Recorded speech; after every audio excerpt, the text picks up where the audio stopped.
साथीले मगर मिठाले रक्सी खानै पर्यो हैन। अब रक्सी नखाएर भएन। तिन पानी रक्सी हैन।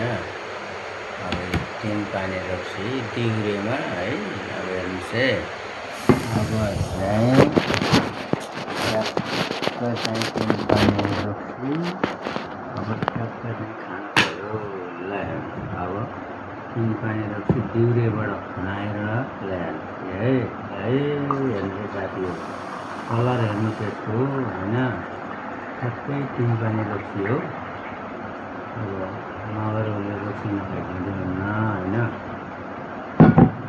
मगर मिडियाले हेर्नुहोस् कलर हेर्नुहोस् हैन। यस्तो रक्सी खानु पर्छ क्या। ठ्याक्क घरवाला तिन पानी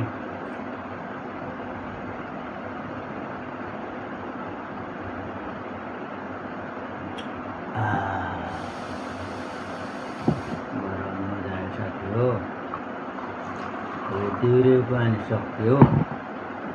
अब चाहिँ यो बडुकामा हालेको छ, यो पनि खानु पर्यो हैन। ल अब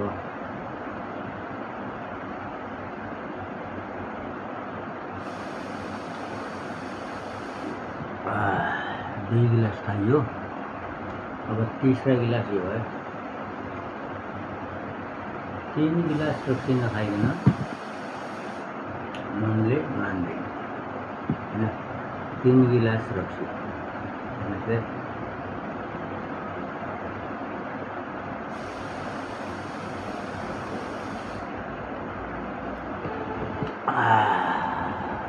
अब यसमा चटनी केही पनि होइन हेर्नुहोस्। नुन पनि खाने होइन हेर्नुहोस्। यस्तो रक्सी खायो भने मस्त भइन्छ।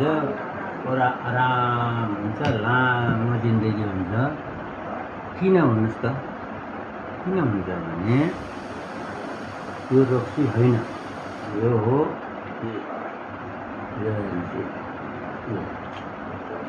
यो हाम्रो पाहाडतिर बर भन्छन् हैन।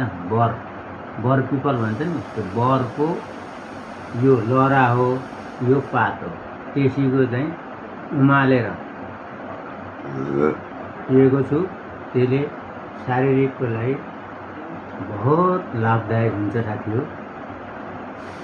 यो रक्सी खाइने हजुरले विस्तृत जानकारीको लागि अरू पनि मेरो चाहिँ भिडियो हेर्नु होला। तर चाहिँ